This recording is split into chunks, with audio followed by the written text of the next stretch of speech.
Kalau diumumkan secara resmi tidak.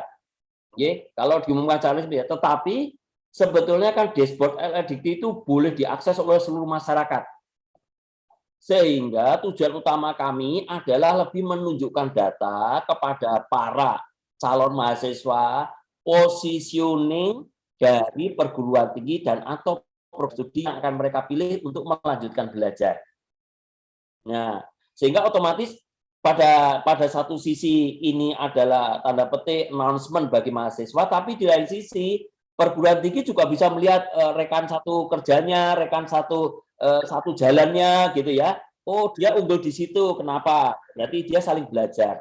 Artinya kami membantu proses untuk teman-teman perguruan tinggi itu saling berintegrasi. Dan ini yang sebetulnya diharapkan oleh kementerian, karena program Kampus Merdeka Merdeka Belajar itu kan ada 3 semester yang belajar antar program studi dan 2 semester antar perguruan tinggi.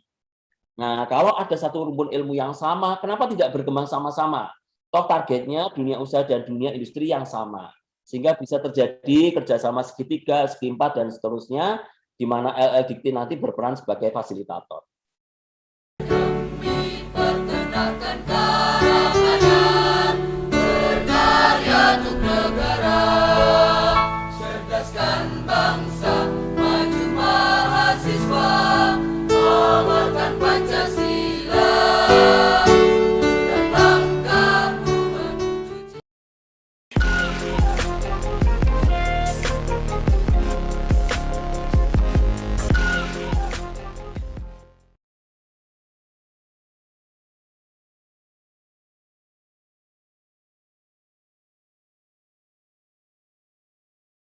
Assalamualaikum warahmatullahi wabarakatuh.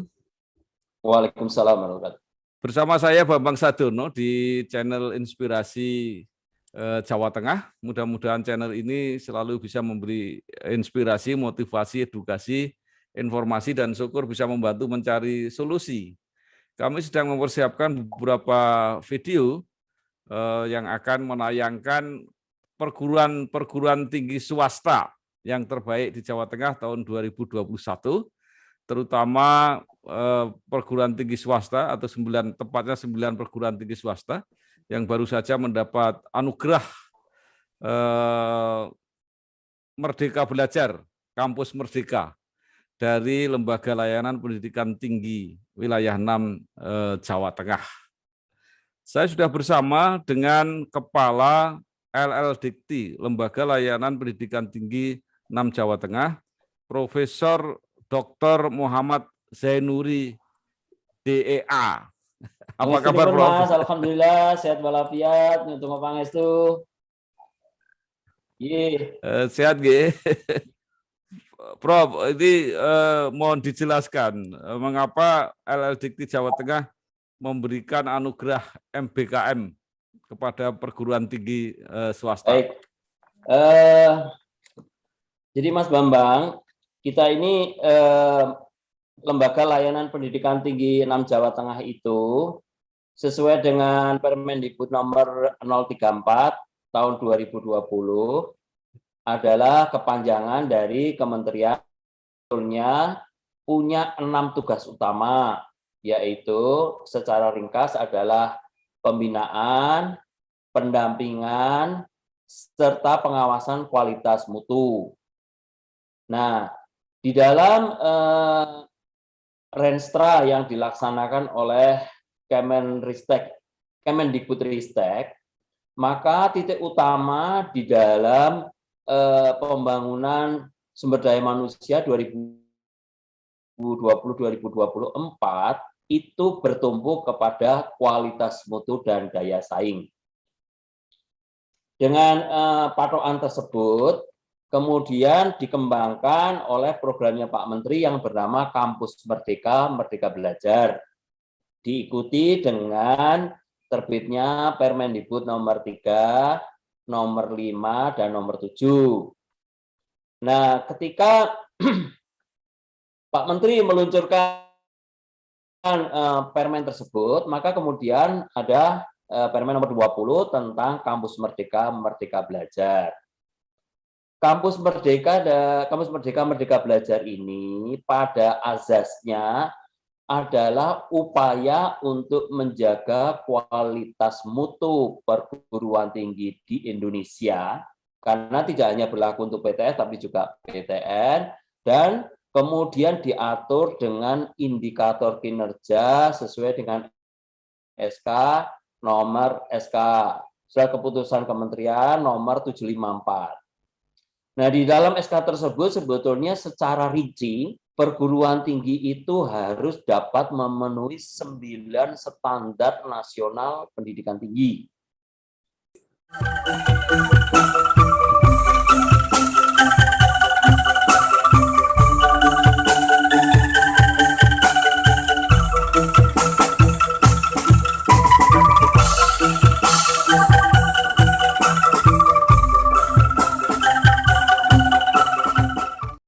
Nah, dari 9 standar ini kemudian dijabarkan menjadi 24 indikator kinerja. Yang 24 indikator kinerja itu dipakai untuk menilai tentang akreditasi program studi. Nah, ini biasanya dikenal dengan IAPT standar 9.0. Nah, kami di Jawa Tengah kemudian dalam tugas menjaga mutu dan melakukan pendampingan, maka 24 indikator ini menjadi pembinaan, pendampingan, dan nurturing bagi kami. Kemudian, semua indikator tersebut harus dimonitor dalam setiap semester. Nah, dari setiap semester ini kemudian diruntut menjadi indikator kinerja tahunan yang setiap kali dievaluasi di awal tahun ajaran. Nah, pelaksanaan program Kampus Merdeka Merdeka Belajar pada dasarnya adalah untuk membantu perguruan tinggi mencapai kualitas mutu tertentu yang kemudian disetarakan dengan akreditasi, namun dalam kenyataan teknis di lapangan harus dilakukan pendampingan.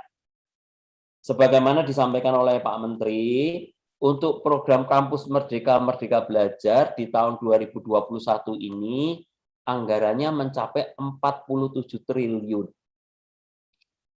Cukup besar memang. Untuk Jawa Tengah sendiri, kami diberi amanah untuk melaksanakan semua kinerja itu dengan anggaran kurang lebih sekitar 680 miliar yang harus disalurkan ke 238 perguruan tinggi swasta. Nah, tentu saja setiap kali pemerintah melaksanakan program dilengkapi dengan anggaran-anggaran, maka harus ada akuntabilitas.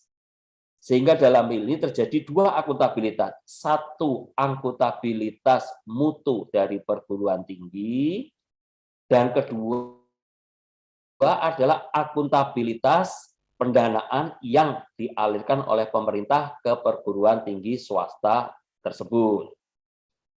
Nah, kami dengan mempertimbangkan bertumpu kepada sumber daya manusia, dalam hal ini adalah sumber daya manusia yang melaksanakan akademik atmosfer di perguruan tinggi swasta, serta sumber daya manusia dalam hal ini adalah mahasiswa sebagai subjek dari program Kampus Merdeka Merdeka Belajar, melaksanakan anugerah Kampus Merdeka Merdeka Belajar. Tujuannya sebetulnya adalah transformasi teknis dari indikator kinerja yang pada bagian akhirnya nanti itu akan dapat menunjang proses akreditasi serta keberlangsungan penjaminan mutu yang dilaksanakan oleh perguruan tinggi tersebut. Di lain sisi, dengan indikator kinerja ini, perguruan tinggi di Jawa Tengah menjadi saling terbuka, terjadi persaingan yang sehat antara satu perguruan tinggi swasta dengan perguruan tinggi yang lain. Sehingga dengan demikian tidak ada lagi cerita tentang bagaimana potret perguruan tinggi ini sehingga ada mengalami satu hambatan atau dalam beberapa hal kadang menimbulkan kecemburuan. Tidak. Pemerintah sudah cukup adil dan karenanya perlu dilaksanakan model evaluasi yang oleh LL Dikti 6 Jawa Tengah diinterpretasikan menjadi anugerah Merdeka Belajar Kampus Merdeka. Begitu, Mas. Demi peternakan karangan, berkarya untuk negara, cerdaskan bangsa, maju mahasiswa, amalkan Pancasila, dan langkahmu menuju. Baik, iya. Saya melihat hasilnya ya dari 9 perguruan tinggi itu memang ada yang menarik. Yang urutan 1, 2, 3 mungkin linier ya dengan penilaian yang selama ini, yaitu yang akreditasinya termasuk papan atas lah gitu ya. Tetapi kemudian yang nomor 4 itu tiba-tiba muncul itu ya, yang Institut Teknologi Telkom ya dari Purwokerto. Nah, itu apakah berarti bahwa yang akreditasi tinggi itu tidak selamanya prestasinya konstan gitu, Prof? Jadi begini, Pak Bambang, di satu sisi nilai akreditasi itu memang penting, ya, nilai penting. Yang kedua, memang pemerintah, sebagaimana panjenengan ketahui, ada 2 klaster. Satu, klaster perguruan tinggi swasta yang ada di bawah naungan Direktorat Jenderal Pendidikan Tinggi, Riset dan Teknologi, dan yang satunya adalah Direktorat Jenderal Vokasi. Nah, untuk yang di bawah Direktorat Jenderal Pendidikan Tinggi, Riset dan Teknologi, itu klasifikasinya masuk universitas dan institut. Ya, sedangkan yang di bawah Dirjen Vokasi ada 2 memang, yaitu adalah Politeknik dan Sekolah Tinggi serta akademi-akademi komunitas. Tentu masing-masing punya kompetensi dan profesionalitas yang berbeda-beda. Kurang lebih begitu, Mas.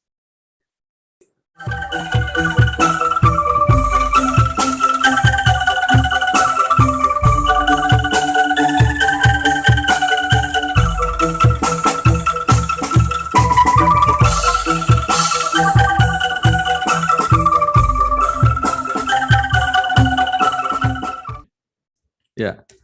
Nah, itu yang maksud saya yang di klaster universitas dan institut itu juga maksud saya munculnya itu tadi Institut Teknologi Telkom Purwokerto itu kan dia tidak termasuk karena dia ada di dalam klaster daripada Direktorat Jenderal Pendidikan Tinggi, Riset dan Teknologi. Iya. Itu juga jangan kaget, kebetulan tahun ini satu institut ada di ranking 4, bisa terjadi nanti masuk ke ranking 2 atau bahkan ranking 1, tidak melepas kemungkinan itu. Ya. Iya. Nah, artinya bahwa gelaran status yang sudah diperoleh itu tidak tidak konstan atau tidak stabil untuk beberapa waktu. Karena gitu. Memang kenyataannya indikator-indikator yang dipakai ini kan ada 8, Pak Bambang. 1, lulusan mendapatkan pekerjaan yang layak. Saya ditanya misalkan tadi, kalau ITT gimana? Lah, ITT sudah punya kerjasama dengan salah satu BUMN. Kemudian rekrutmen pegawainya menjadi teratur. Ya, padahal untuk indikator kinerja ini itu persentasenya 20%. Ya, sehingga berarti kerjasama dengan lembaga studi sudah terjalin, lulusan terjamin, berarti tingkat kompetensi dan profesionalitasnya tinggi. Kemudian indikator kinerja kedua itu mahasiswa mendapatkan pengalaman di luar kampus. Nah, di ITT itu non sewu 4 semester saja sudah praktek langsung. Nah, ini kan menjadi salah satu tolok ukur yang menjadi unggulan. Kira-kira begitu. Ada 8 program indikator kinerja yang nanti bisa disampaikan kalau ngersakan. Demi peternakan karangan, berkarya Cerdaskan bangsa, maju mahasiswa, amalkan Pancasila. Dalam langkahmu menuju. Ya, baik. Sebelum kita lanjutkan, saya ingin bertanya sedikit mengenai akademi komunitas itu apa Jadi maksudnya? begini, pada suatu periode tertentu, kalau panjenengan masih ingat, ini di zamannya Pak Menteri Wardiman. Pada saat itu didengungkanlah salah satu tema atau prioritas yaitu terjadinya link and match. Nah, link and match ini mau tidak mau Indonesia harus melakukan standarisasi sesuai dengan di luar negeri. Karena itu lulusan SMK kalau di luar negeri itu langsung masuk ke tanda petik yang disebut akademi komunitas untuk mencapai gelar bachelor. Nah, oleh Pak Wardiman pada waktu itu diciptakanlah akademi komunitas, di mana akademi komunitas itu adalah akademi yang langsung di bawah satu perusahaan, di mana lulusannya otomatis terekrut masuk ke dalamnya.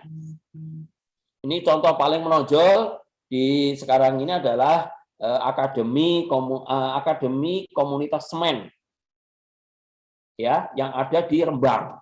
Nah, sehingga lulusannya otomatis akan terekrut menjadi pegawai dan menangani bidang yang sudah sangat spesifik. Kira-kira begitu.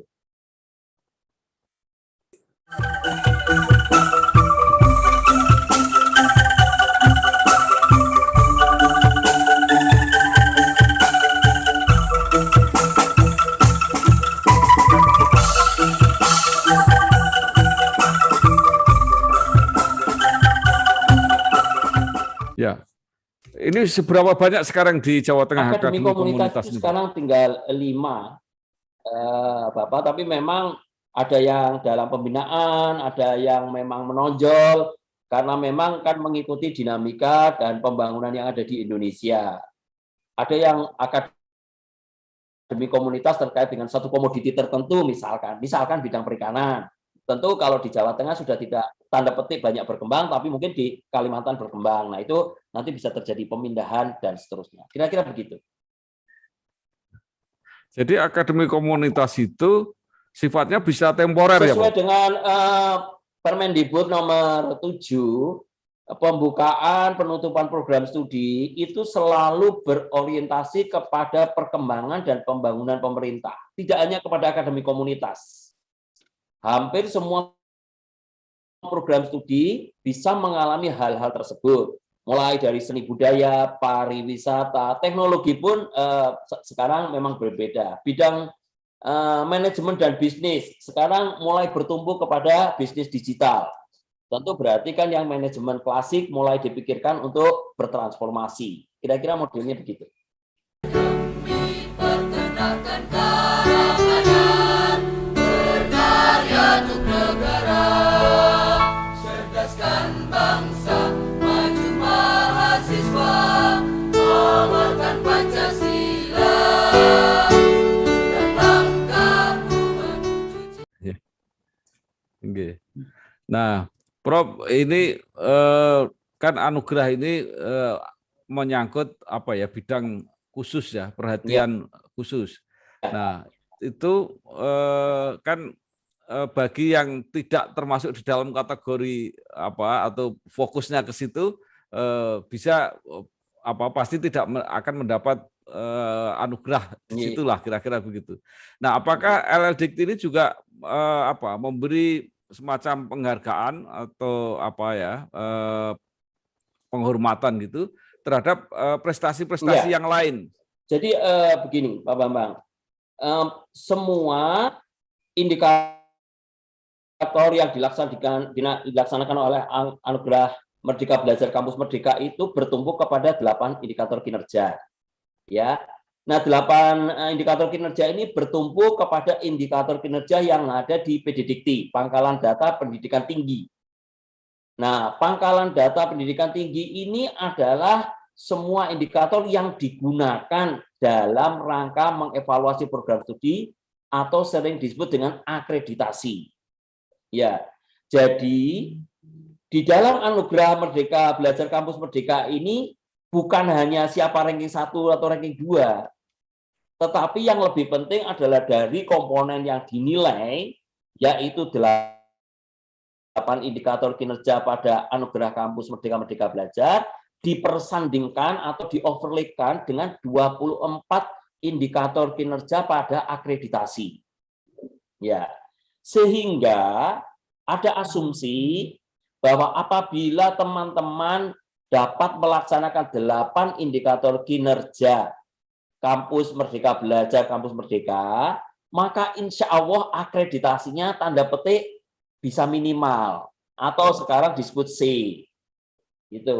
Tetapi kalau mereka mendapatkan indikator lebih yang bisa memenuhi 24 indikator PD Dikti, insya Allah nanti tahun 2022 mereka akan bisa transformasi akreditasinya menjadi baik.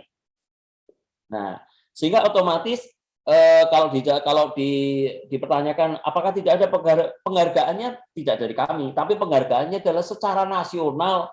Nanti mereka akan mendapatkan penilaian atau perankingan yang tentu saja Mas Bambang perso bahwa kalau kemudian mendapatkan nilai tersebut, ini kan berkaitan erat dengan marketing mereka, ya, bagaimana bisa merekrut mahasiswa dan kemudian bagaimana bisa membawa mahasiswa ini untuk mencapai prestasi tertentu, sekaligus kampusnya dapat lebih mengutamakan kerjasama dengan dunia usaha dan dunia industri.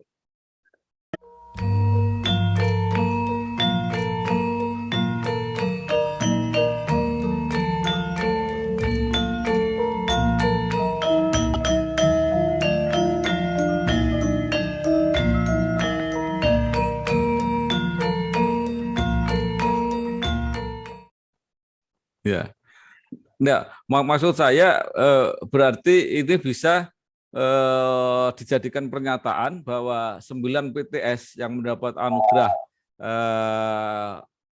Merdeka Belajar Kampus Merdeka ini adalah yang terbaik untuk tahun 2021 ini di Jawa Tengah. Jadi terbaik dalam dua sisi akuntabilitas.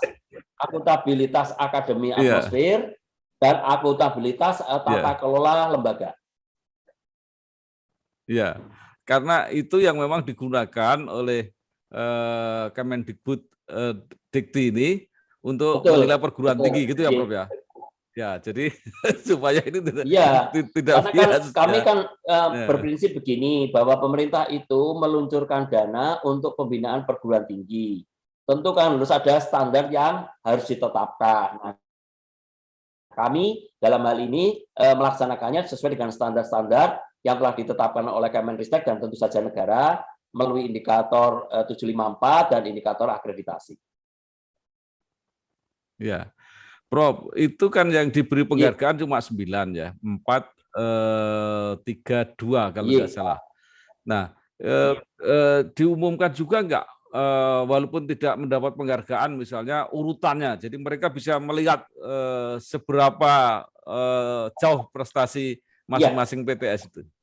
Kalau diumumkan secara resmi tidak, kalau diumumkan secara resmi, tetapi sebetulnya kan dashboard LLDikti itu boleh diakses oleh seluruh masyarakat.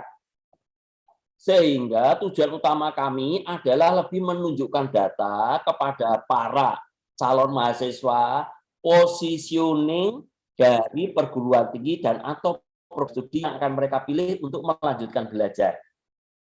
Nah, sehingga otomatis pada satu sisi ini adalah tanda petik announcement bagi mahasiswa, tapi di lain sisi perguruan tinggi juga bisa melihat rekan satu kerjanya, rekan satu jalannya gitu ya. Oh, dia unggul di situ, kenapa? Berarti dia saling belajar. Artinya kami membantu proses untuk teman-teman perguruan tinggi itu saling berintegrasi. Dan ini yang sebetulnya diharapkan oleh kementerian, karena program Kampus Merdeka Merdeka Belajar itu kan ada 3 semester yang belajar antar program studi dan 2 semester antar perguruan tinggi. Nah, kalau ada satu rumpun ilmu yang sama, kenapa tidak berkembang sama-sama? Toh targetnya dunia usaha dan dunia industri yang sama. Sehingga bisa terjadi kerjasama segi 3, segi 4, dan seterusnya, di mana LLDikti nanti berperan sebagai fasilitator. Demi perkenalkan keamanan, berkarya untuk negara, cerdaskan bangsa.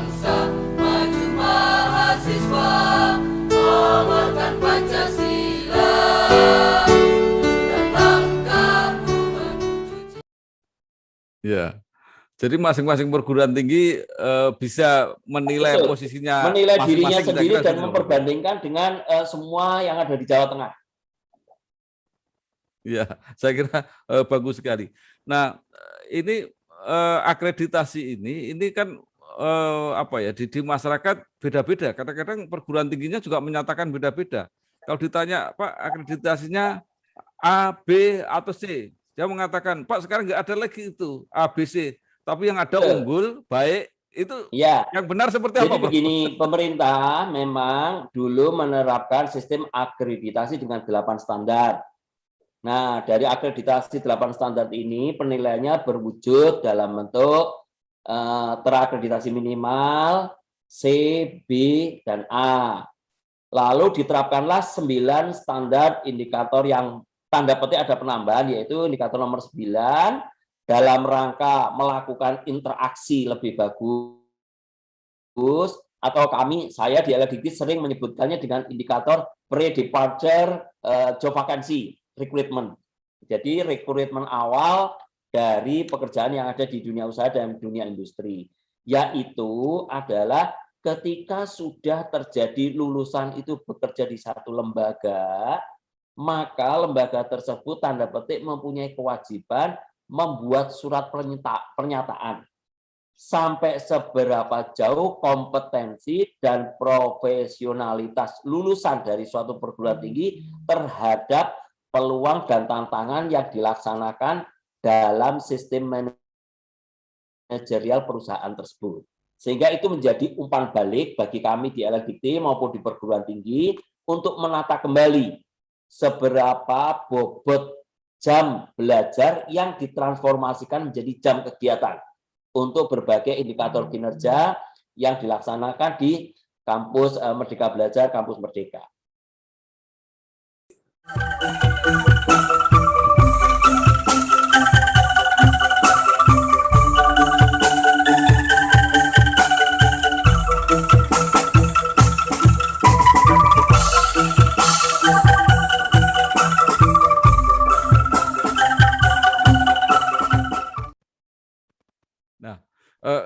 Tadi Prof, perbedaan antara ABC dengan unggul, baik, dan Ya. apa gitu itu apa itu Prof? Pada dasarnya penilaiannya sama, hanya berarti ada penambahan satu indikator tadi Pak Bambang J. Nah, kita menyebutnya adalah sistem penjaminan mutu internal dan sistem penjaminan mutu untuk eksternal. Nah, semua akreditasi yang berbunyi ABC itu secara transisional akan dimulai berakhir tahun 2022 sampai kurang lebih tahun 2027. Mulai tahun 2022, semua perguruan tinggi akan dinilai secara otomatis dan bertransformasi menjadi akreditasi baik, baik sekali atau unggul. Karena itu kalau dulu akreditasi itu tim BAN datang ke perguruan tinggi menilai, kalau nanti mulai 2022 tidak ada lagi tim yang turun. Mereka data-data mereka yang dimasukkan diinput di dalam PD Dikti, dalam hal ini nanti kembar dengan LLDT, itulah yang menjadi tolok ukur penilaian BAN. Jadi tidak ada lagi tanya jawab, ya enggak. Jadi maka pada sistem akreditasi yang baru itu menuntut keaktifan kita untuk setiap semester meletakkan, menginputkan data. Sehingga semua data tentang profil perguruan tinggi itu langsung tampil. Ada keuntungan ketika data itu tampil di dalam dashboard yang bisa diangkat, maka masyarakat otomatis akan tahu. Sehingga kalau masyarakat ini bertanya lagi, Pak, ini akreditasinya B, baik atau enggak? Oh, Bu, itu sudah masa lalu. Ya, berarti dia masih mengikuti standar yang lama, berarti belum dinilai dengan standar akreditasi yang baru. Demi peternakan karangan, berkarya untuk negara, cerdaskan bangsa, maju mahasiswa, amalkan Pancasila, dalam langkahmu menuju. Ya. Nah, kira-kira bisa nggak Prof disetarakan itu tadi? Jadi yang A itu ya sama dengan unggul, kira-kira seperti itu, yang B dengan baik sekali, kemudian yang C baik. Gitu. Kalau kata setaranya begini, kami tidak boleh mengambil kata setara itu sama dengan sama ya. Pak Bambang ya. Jadi katanya begini, kalau di dalam akreditasi 8 indikator, itu adalah misalkan Anda mendapatkan 1 poin itu 10, maka dengan 10 itu otomatis Anda akan menjadi A. Tetapi ketika dengan indikator 9 standar, Anda mendapatkan 10 belum tentu jadi A. Karena nanti dilihat dengan indikator yang lain. Jadi kalau indikator 10 ini ternyata dengan indikator yang lain agak gesek, maka nilainya belum tentu menjadi unggul, tetapi barangkali hanya akan menjadi baik sekali. Ya, jadi di sini yang jelas mungkin saya akan ditanya lagi, Pak Zen, kalau gitu indikator itu bisa berdiri sendiri, betul. Kalau pada 8 standar itu bisa satu indikator berdiri sendiri dan unggul. Tetapi kalau dia di 9 standar, kita tidak boleh meletakkan itu sebagai sendiri, tapi saling berinteraksi. Karena setiap standar misalkan seorang dosen itu harus punya penelitian, harus punya pengabdian. Nah, itu kan kalau dulu berdiri sendiri-sendiri, outputnya sekarang menjadi outcome, harus berinteraksi di antara keduanya.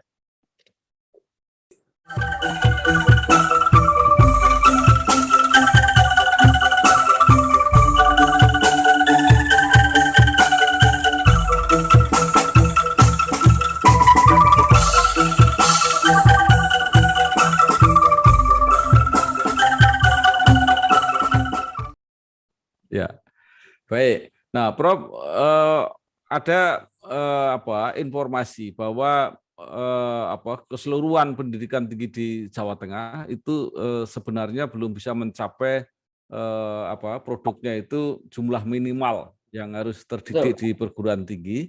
Nah, kemudian juga dari tadi 200 lebih perguruan tinggi swasta yang ada di Jawa Tengah itu seberapa banyak saya nggak jelas, tetapi ada yang tidak sehat.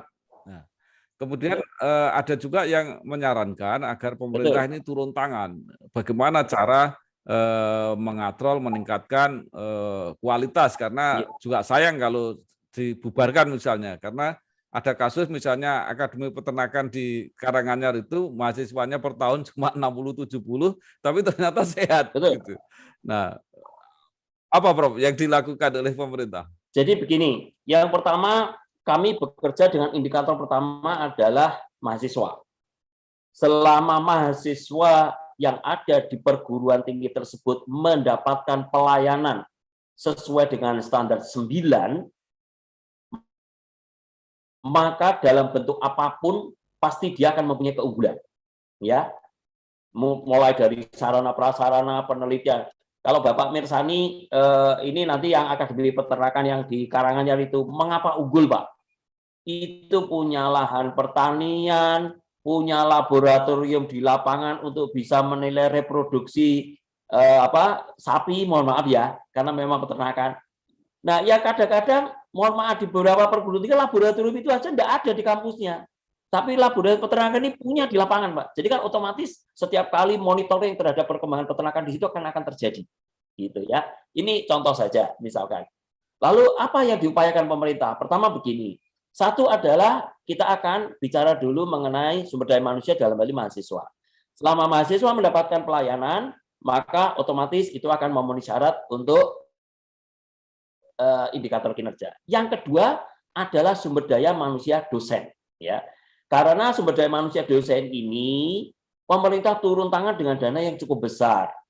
Jadi kurang lebih ada sekitar 9.000 staf pengajar di Jawa Tengah, yang kurang lebih diantaranya 600 diantaranya adalah DPK.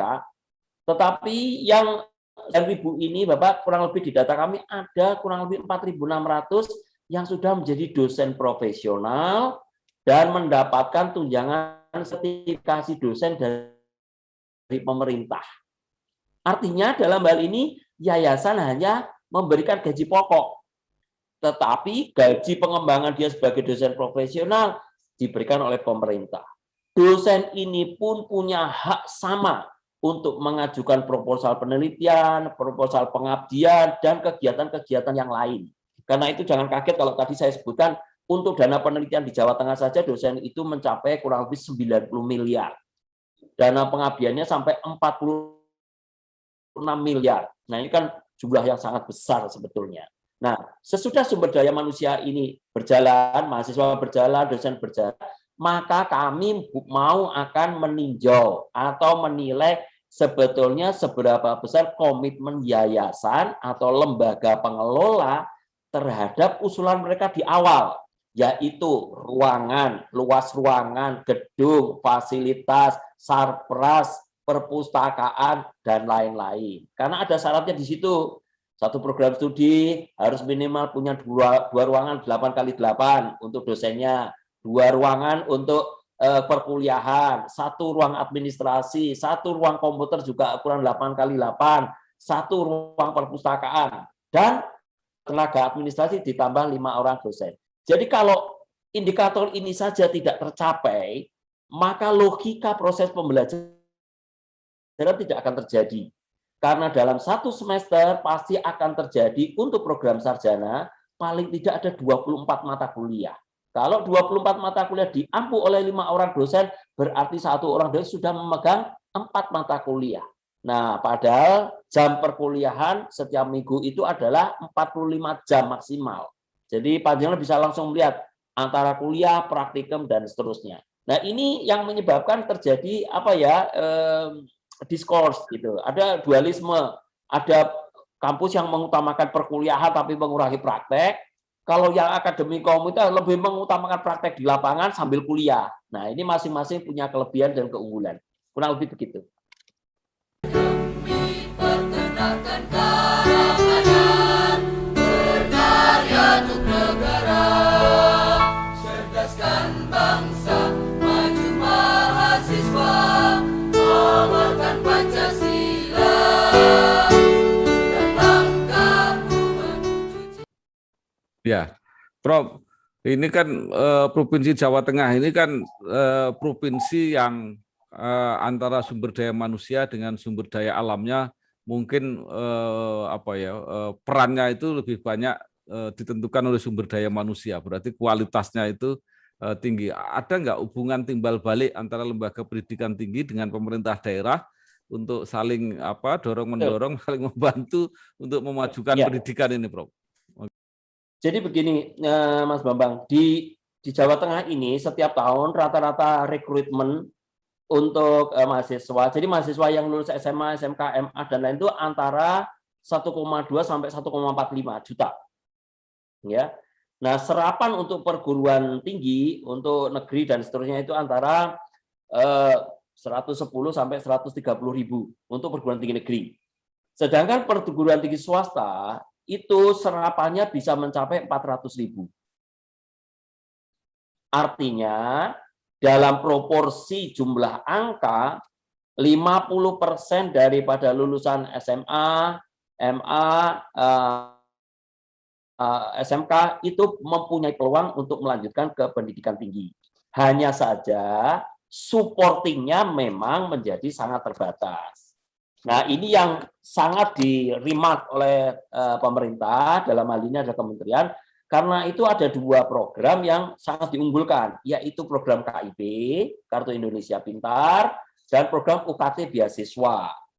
Memang belum mencapai jumlah yang diinginkan, tapi dari angka sekitar 390.000 itu sudah mencapai kira-kira 10-15%.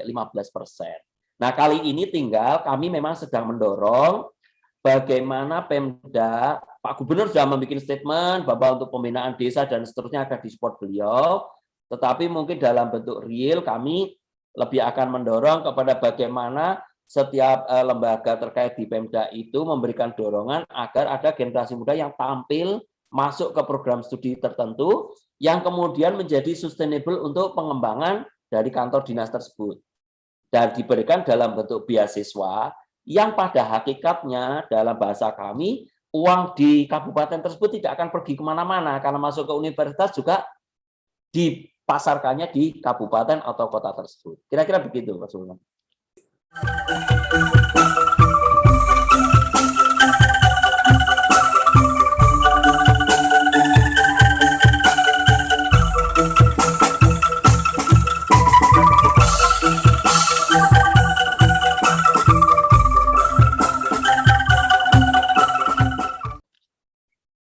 Ya, baik, Prof.